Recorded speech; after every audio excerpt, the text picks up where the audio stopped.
नमस्कार मित्रों, मैं हूं डॉक्टर हरिनिवास और आप सुन रहे हैं प्रश्नोपनिषद। तीसरा प्रश्न चल रहा है। चूंकि एक ही प्रश्न में कई प्रश्नों का समावेश हो गया था, इसलिए बात भी लंबी हो गई। सबसे पहले पूछा था कि इन प्राणों का जन्म कैसे होता है, तो उसका जवाब दे दिया कि भाई प्राण आत्मा से जन्म लेते हैं। तो शरीर में कैसे आते हैं, तो उसको बताया कि मन की अंतिम जो गति होती है मरने के समय, उस प्रकार से ये अगले शरीर में प्रवेश करते हैं। फिर पूछा था कि प्राण जो हैं कैसे अपने को विभाजित करते हैं, तो वो बताया कि एक राजा जैसे अपनी सत्ता को चलाने के लिए, राज्य को चलाने के लिए विविध भागों में राजपुरुषों का विभाजन करता है, कार्यों का विभाजन करता है, उसी प्रकार से प्राण ने भी स्वयं को 5 भागों में विभाजित किया हुआ है। फिर पूछा केन उत्क्रमते, किस प्रकार से ये प्राण कार्य करते हैं, गति इनकी क्या है। तो यहाँ तक तो हम आपको सुना चुके हैं। अब 2 प्रश्न और रह गए। कथम बाह्यम अभिधत्ते, इनका बाह्य स्वरूप क्या है। कथम आध्यात्ममिति, और अंत में इसकी प्राप्ति या इसकी जो भी है वो गति क्या है। तो चलिए इसके बाह्य स्वरूप को हम समझते हैं। और ये तीसरे प्रश्न का 8वां मंत्र है जिसमें इसकी चर्चा की गई है। कहते हैं कि आदित्यो हवै बाह्य प्राण। भाई जो 5 वायु है ना, प्राण, अपान, समान, व्यान और उदान, उनकी चर्चा करनी है। तो सबसे पहले प्राण वायु के बारे में कहते हैं आदित्यो हवै प्राण। सूर्य ही प्राण तत्व है। अब ये चर्चा तो पहले भी हो चुकी है। हमने सबसे पहले प्रश्न में इसी बात को समझा था कि किस प्रकार से सूर्योदय होता है, किस प्रकार से सबको प्रकाशित करता है, या ये कहिए कि सबको प्राणवान किस प्रकार से बनाता है। जब तक सूर्योदय नहीं होता तब तक लोग बाग उठते ही नहीं है। कुछ लोग तो सूर्योदय के बाद भी नहीं उठते, वो एक अलग बात है। तो वही मुख्य प्राण तत्व है, यह सबके प्राणों को संचरण करने का काम। तो पंच जो वायु हैं उसमें प्राण वायु, उसका अधिष्ठाता देवता जो है वो सूर्य है, और जो प्राणों का कार्य है वो सूर्य करते हैं। आपको मालूम है कि जितनी भी हमारी मुख्य इंद्रियां हैं वो उसी के आधार पे, प्राणवायु के आधार पे काम करती हैं। पृथिव्यम या देवता सैसा पुरुषस्य अपान अवष्टाभ्यंतर यदा आकाशसा समानो वायुर्व्याना। अब कह रहे हैं कि जो पृथ्वी तत्व है वो हमारे अपान वायु का, देखिए अपान वायु यानी आपके मलमूत्र के मार्ग से जो वायु बहती है उसमें गंध आती है, और गंधवती पृथ्वी भी होती है। पृथ्वी का लक्षण है, तर्क संग्रह में दिया है कि तत्र गंधवती पृथ्वी। कोई कितना भी स्वच्छ या निर्मल क्यों ना हो, लेकिन अपान वायु के साथ में दुर्गंध का आना एक स्वाभाविक प्रक्रिया है।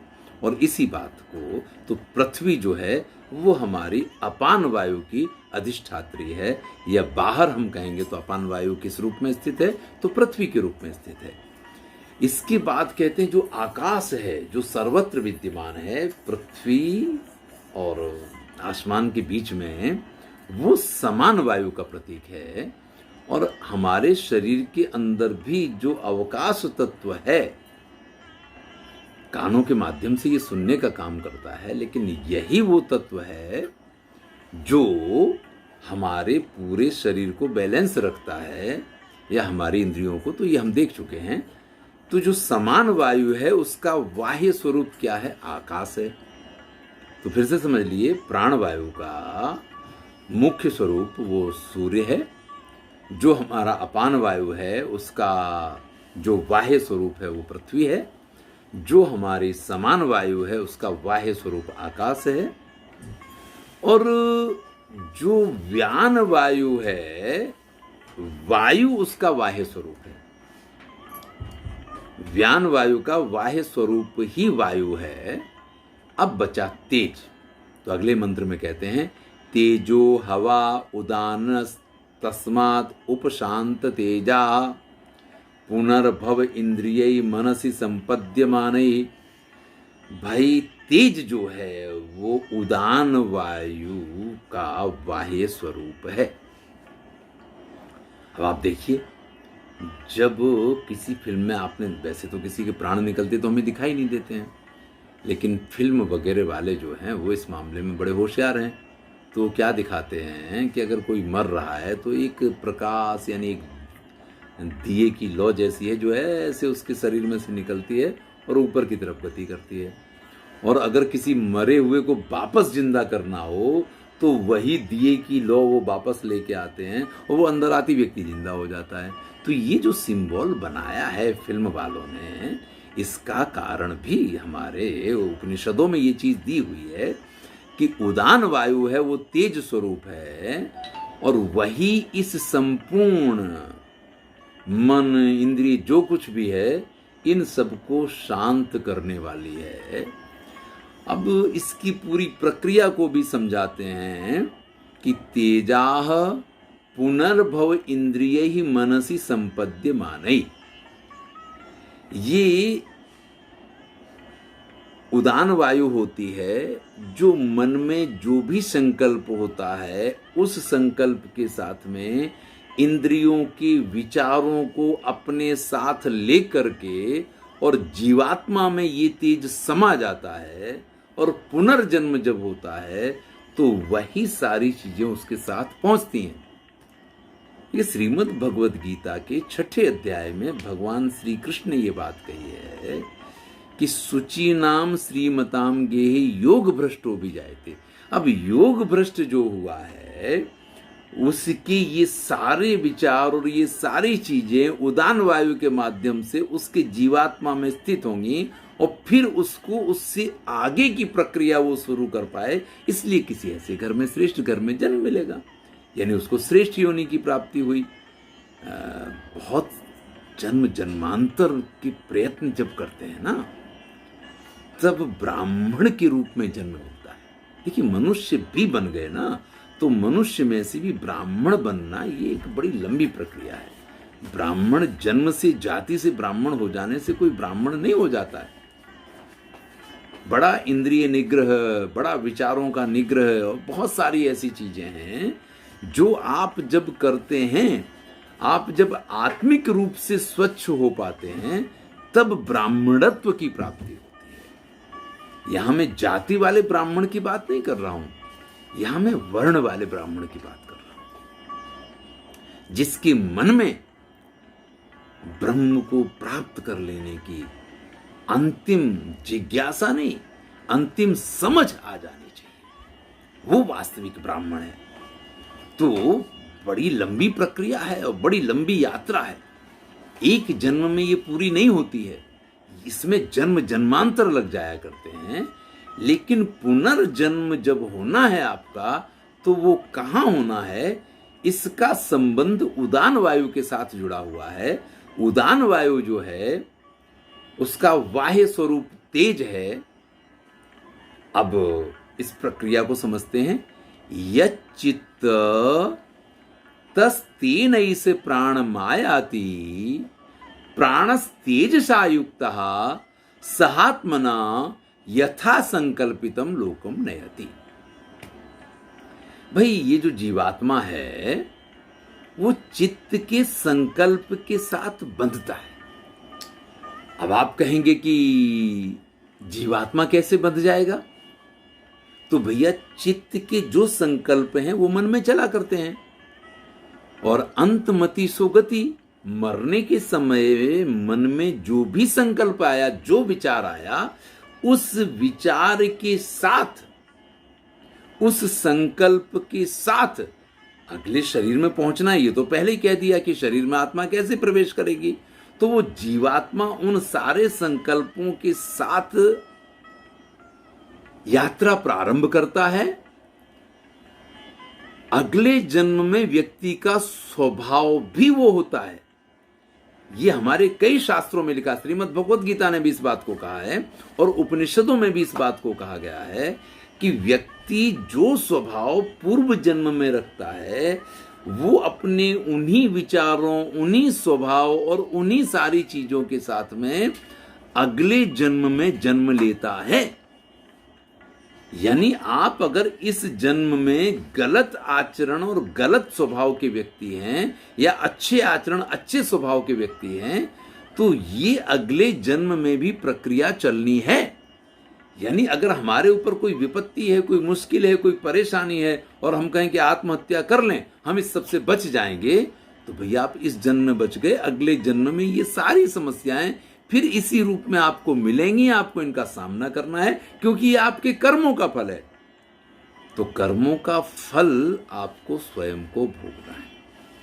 अब ये हमारे प्रयत्नों का, यानी हमारा जन्म हुआ हमारे पूर्व जन्म के संकल्पों के अनुसार हुआ, लेकिन अब उसमें सुधार करना, उसमें परिवर्तन करना, यानी हमारा जन्म तो हो गया एक ऐसी योनि में।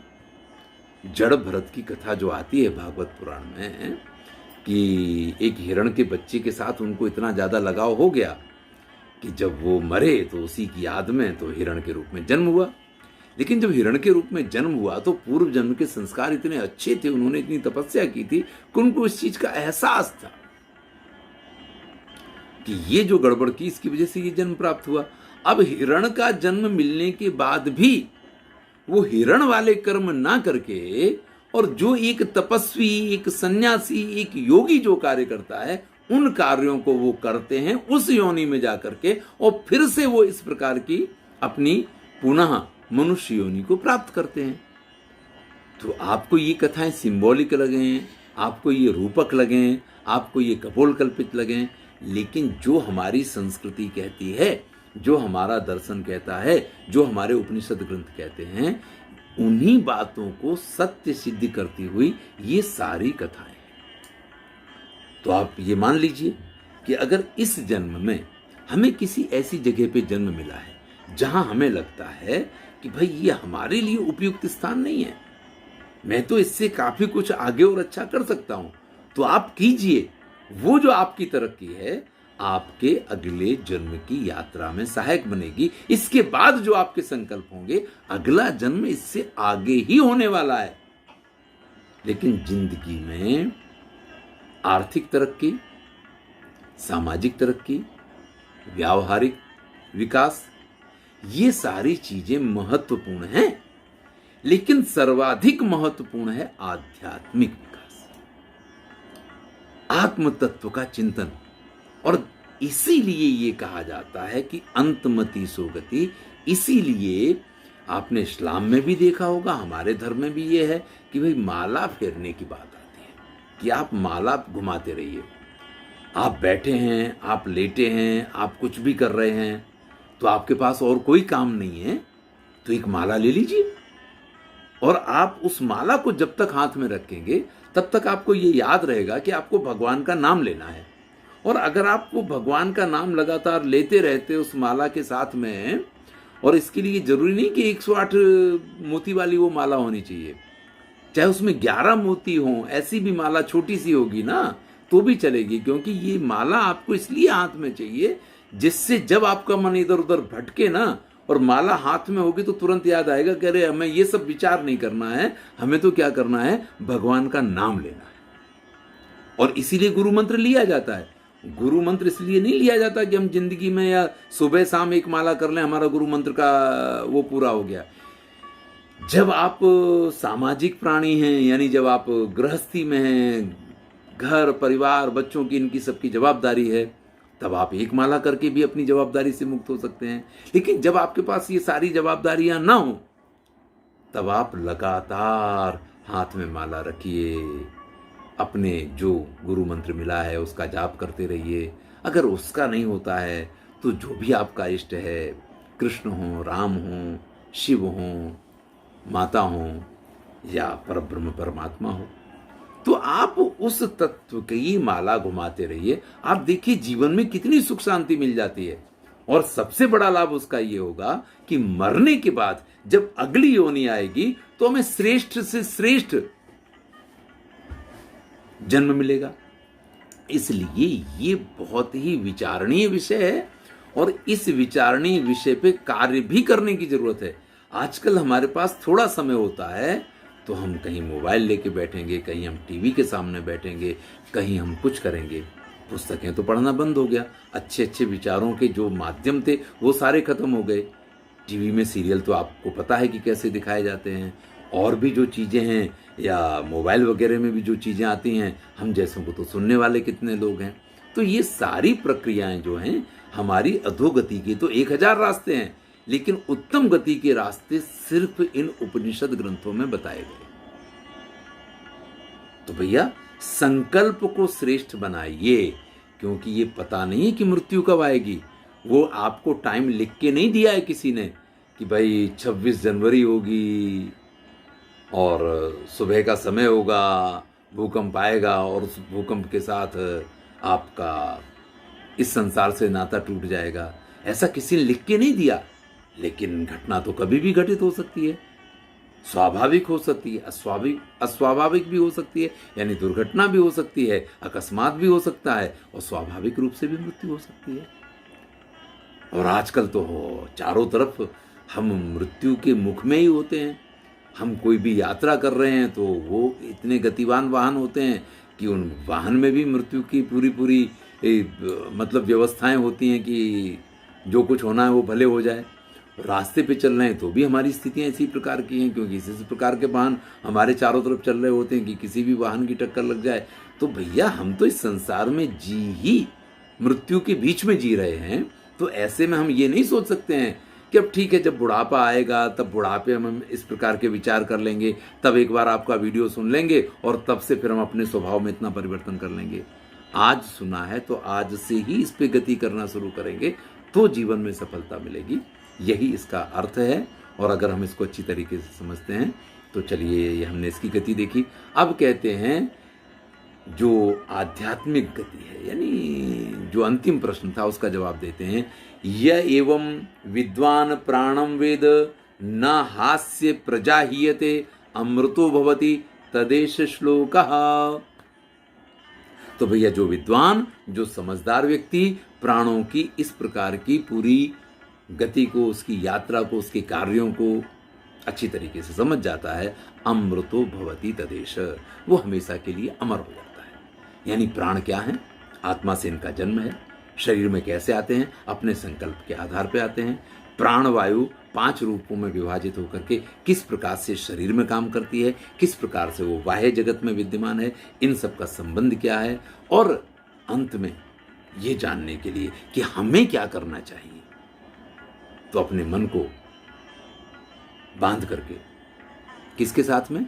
श्रेष्ठ कार्यों के साथ में या भगवान के साथ में, और फिर हमें उसी गति में आगे बढ़ते रहना चाहिए, जिससे कि जब भी, जिस समय भी मृत्यु सामने आए तो भैया हमारा मन अगर भगवान में लगा हुआ है तो मोक्ष निश्चित है।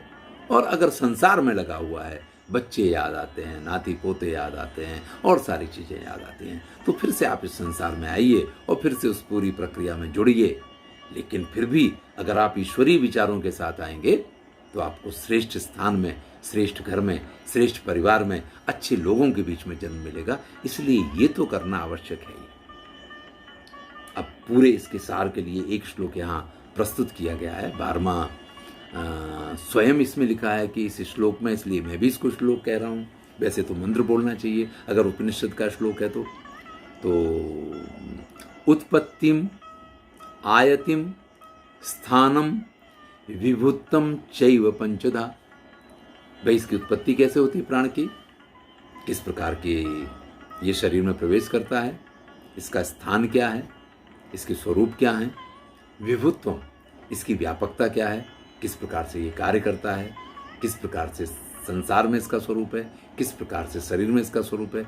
इन सब बातों को जब व्यक्ति अच्छी तरीके से समझ जाता है, अध्यात्मम चैव प्राणस्य, और प्राणों की आध्यात्मिकता को समझ। आध्यात्मिकता क्या है कि भैया हमें ये पता होना चाहिए कि हमारे प्राणों की गति किस प्रकार से और किस प्रकार से एक योनि से दूसरी योनि में हम जाएंगे। इन सारे रहस्य को जो जान जाता है, विज्ञाय अमृतम अश्नुते, वो अमृत तत्व को प्राप्त करता है, यानी वो मोक्ष को प्राप्त कर लिया करता है। इसी बात को फिर से एक बार कहते हैं विज्ञाय अमृतमश्नुते। इसको जान करके अवश्य ही व्यक्ति मोक्ष को, अमर तत्व को प्राप्त करता है। तो यहां आकर के ये तीसरा प्रश्न पूरा हुआ है। बात बड़ी ही स्पष्ट ढंग से आपको कही है और मैं मानता हूं कि आपकी समझ में भी आई। धन्यवाद। मैं हूं डॉक्टर हरिनिवास।